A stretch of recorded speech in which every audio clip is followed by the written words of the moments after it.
Hello दोस्तों, स्वागत है आपका हमारे अपने चैनल प्रियंका जी के पॉइंट में। तो दोस्तों आई होप आप सभी अच्छे होंगे और आप सबकी तैयारी भी अच्छी चल रही होगी। तो आज मैं लेके आई हूँ आधुनिक भारत के इतिहास से जो महत्वपूर्ण प्रश्न बनते हैं दोस्तों, वो सभी क्वेश्चन आज कवर करने वाले हैं और आशा करती हूँ दोस्तों कि आप सभी को मेरी वीडियो पसंद आएगी। मेरा पहला क्वेश्चन है, भारत के पहले गवर्नर जनरल कौन थे? तो दोस्तों ऑप्शन आप सभी के सामने हैं। तो भारत के पहले गवर्नर जनरल कौन थे? इसका राइट आंसर है option A. Option A, William Bentinck Bharat के पहले गवर्नर जनरल थे। काफ़ी बार क्वेश्चन पूछा जाता है। तो दोस्तों भारत के पहले जो गवर्नर जनरल थे वो थे विलियम पेंटिक। और दोस्तों भारत के पहले वायसराय जो थे वो थे Lord Canning. Option D, Lord Canning Bharat के पहले वायसराय थे।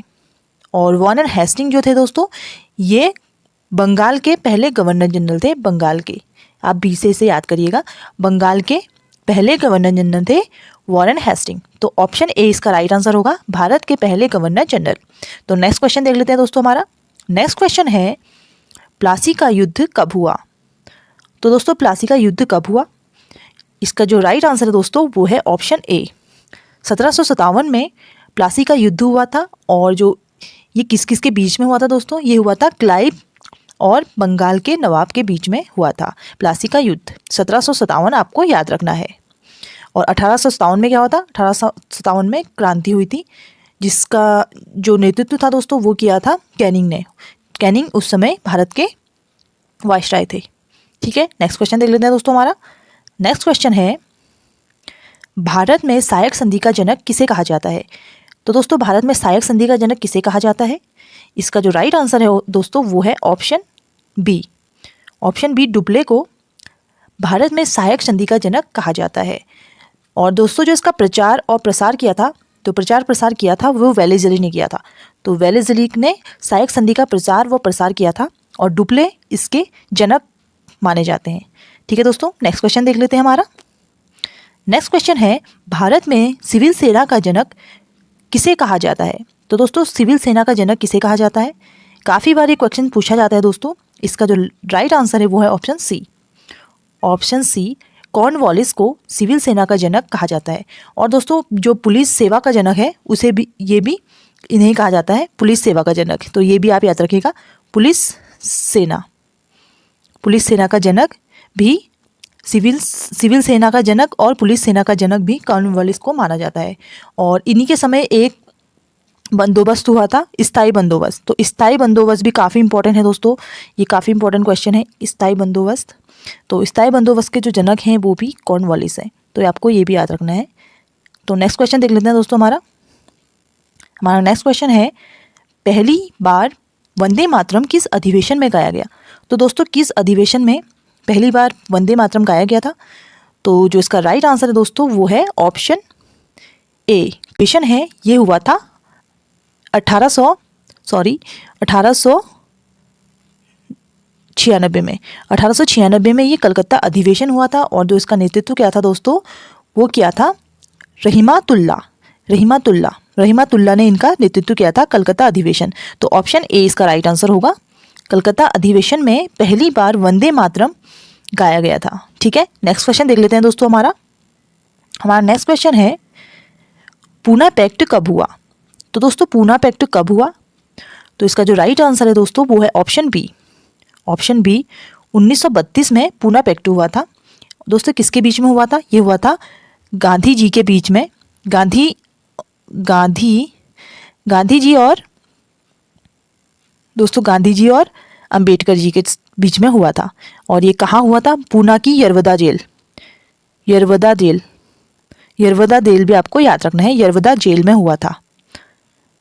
ठीक है, जहाँ पे अभी म्यूजियम बना दिया गया है, यरवदा जेल को म्यूजियम बना दिया गया है 2021 में, ये भी आपको याद रखना है।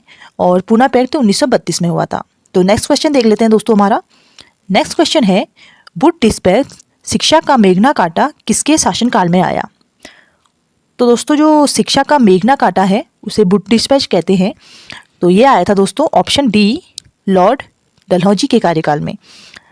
तो जो लॉर्ड डलहौजी है, इन्हें शिक्षा का मेघना काटा इनके ही कार्यकाल में आया था।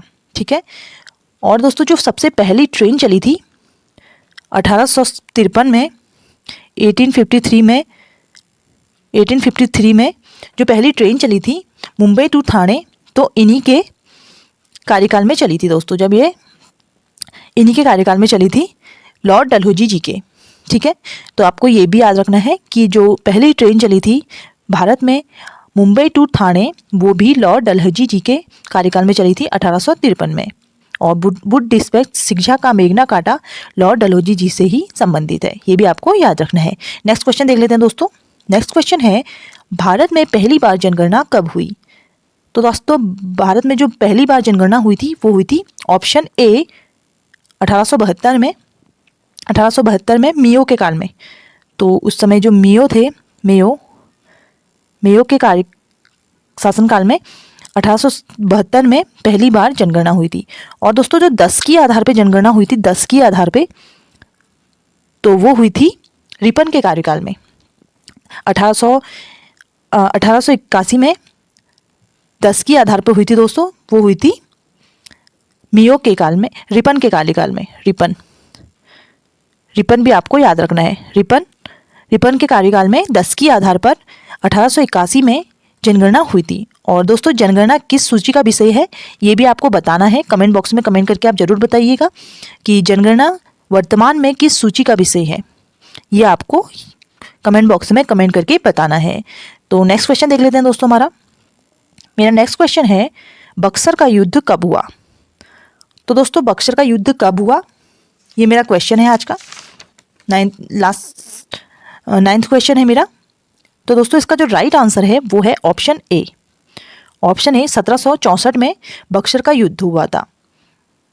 ठीक है दोस्तों, और 1765 में हुआ था दोस्तों इलाहाबाद की संधि। इलाहाबाद